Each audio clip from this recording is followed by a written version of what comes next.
Everyone, ಇವತ್ತು ನಾವು super ಟೇಸ್ಟಿಯಾಗಿರುವಂಥ palak paneer recipe ಮಾಡೋಣ, ಅದು ದಾಬಾ ಸ್ಟೈಲಲ್ಲಿ. ಆಮೇಲೆ ಇದ್ರ ಸೀಕ್ರೆಟ್ ಇಂಗ್ರೀಡಿಯೆಂಟ್ ಹೇಳ್ತೀನಿ ಇದ್ರ ಥಿಕ್ನೆಸ್ಗೋಸ್ಕರ. ಸೊ ವಿಡಿಯೋನ ಕೊನೆಯವರೆಗೂ ನೋಡಿ. ಅದಕ್ಕಿಂತ ಮೊದಲು ಪಾಲಕ್ ಮತ್ತು ಪನ್ನೀರ್ದು ನ್ಯೂಟ್ರಿಷನಲ್ ವ್ಯಾಲ್ಯೂ ಏನಿದೆ ಅಂತ ತಿಳ್ಕೊಳ್ಳೋಣ. ಪಾಲಕ್ ಬಂದುಬಿಟ್ಟು ಕ್ಯಾಲರೀಸ್ ತುಂಬಾ ಕಡಿಮೆ ಇರುತ್ತೆ. ಸೊ ಡಯಟ್ ಮಾಡೋರಿಗೆ ತುಂಬಾ ಒಳ್ಳೆಯದು. It's a good source of fibre, calcium, ನಮಗೆ ಬೋನ್ಗೆ ಒಳ್ಳೆಯದು, iron, vitamin C, beta carotene, zinc, magnesium ಮತ್ತು ವಿಟಮಿನ್ ಕೆ ಇರುತ್ತೆ. ಆಂಟಿ ಆಕ್ಸಿಡೆಂಟ್ಸ್ ಇರೋದ್ರಿಂದ ಇಟ್ಸ್ ಗುಡ್ ಫಾರ್ ಹಾರ್ಟ್. ಇದು ಬಂದುಬಿಟ್ಟು ಎಲ್ಲರಿಗೂ ಗೊತ್ತಿರೋದೇ, it's good source of protein. ಇದರಲ್ಲಿ ಫ್ಯಾಟ್ ಕೂಡ ಜಾಸ್ತಿನೇ ಇರುತ್ತೆ. ಹಾರ್ಟ್ ಪೇಷಂಟ್ಸ್ ಅವಾಯ್ಡ್ ಮಾಡಿದರೆ ಒಳ್ಳೆಯದು.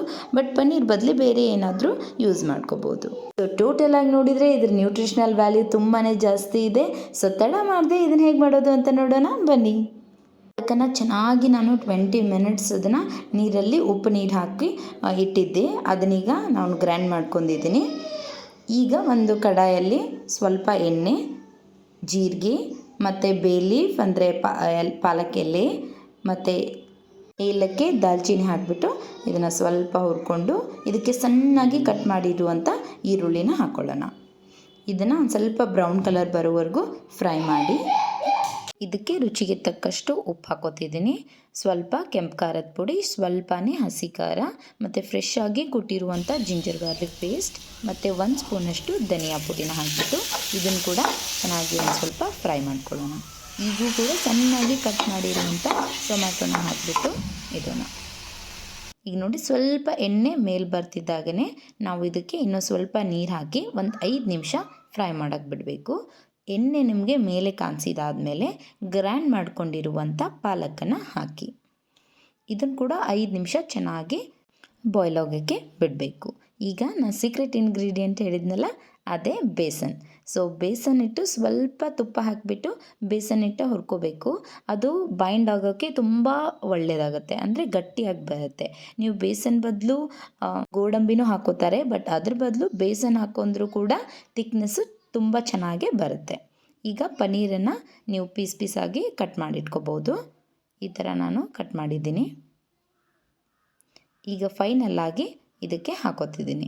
ತುಂಬಾ ಸಾಫ್ಟಾಗಿ ಬರುತ್ತೆ. 2 ನಿಮಿಷ ಮೊದಲು ನೀವು ಈ ಥರ ಪನ್ನೀರನ್ನು ಹಾಕಿಬಿಟ್ಟು ಇದನ್ನು ಮತ್ತೊಂದು 5 ನಿಮಿಷ ಬಾಯ್ಲ್ ಮಾಡಬೇಕು.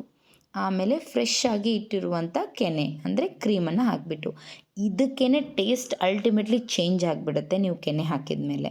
ಆಮೇಲೆ ತಡಕ ಮಾತ್ರ ಕಂಪಲ್ಸರಿ. ಲಾಸ್ಟ್ ಸ್ವಲ್ಪ ನೀವು ತಡಕ ಕೊಟ್ಟರೆ ತುಂಬಾ ಚೆನ್ನಾಗಿರುತ್ತೆ. ಅದಕ್ಕೆ ಒಂದು ಪ್ಯಾನಲ್ಲಿ ಸ್ವಲ್ಪನೇ ಎಣ್ಣೆ ಹಾಕ್ಕೊಳ್ಳಿ, ಸ್ವಲ್ಪ ಜೀರಿಗೆ, 2 ಕೆಂಪು ಮೆಣಸಿನ್ಕಾಯಿ ಮತ್ತು ಸ್ವಲ್ಪನೇ ಕೆಂಪು ಖಾರದ ಪುಡಿ ಹಾಕಿಬಿಟ್ಟು ಇದ್ರ ಮೇಲೆ ಹಾಕ್ಕೊಳ್ಳೋಣ.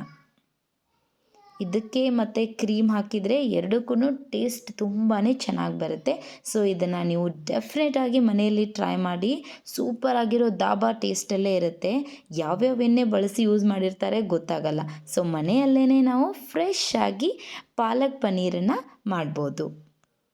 ಇದನ್ನು ಹಾಟ್ ಆಗಿ ಚಪಾತಿ, ಫುಲ್ಕಾ ಮತ್ತು ನಾನ್ ಜೊತೆ ತಿನ್ಬೋದು. ತುಂಬಾ ಟೇಸ್ಟಿಯಾಗಿರುತ್ತೆ. ಮಕ್ಕಳು ಕೂಡ ತುಂಬಾ ಇಷ್ಟಪಟ್ಟು ತಿಂತಾರೆ. ನೀವು ಕೂಡ ಈ ರೆಸಿಪಿನ ಮನೆಯಲ್ಲಿ ಡೆಫಿನೆಟಾಗಿ ಟ್ರೈ ಮಾಡಿ ಮತ್ತು ಹೇಗೆ ಬಂತು ಅಂತ ನನಗೆ ಕಮೆಂಟ್ ಮಾಡಿ. ಈ ರೆಸಿಪಿ ನಿಮಗೆ ಇಷ್ಟ ಆದರೆ ಲೈಕ್ ಮಾಡಿ, ಶೇರ್ ಮಾಡಿ ಮತ್ತು ಸಬ್ಸ್ಕ್ರೈಬ್ ಮಾಡಿ. Keep supporting. Thank you.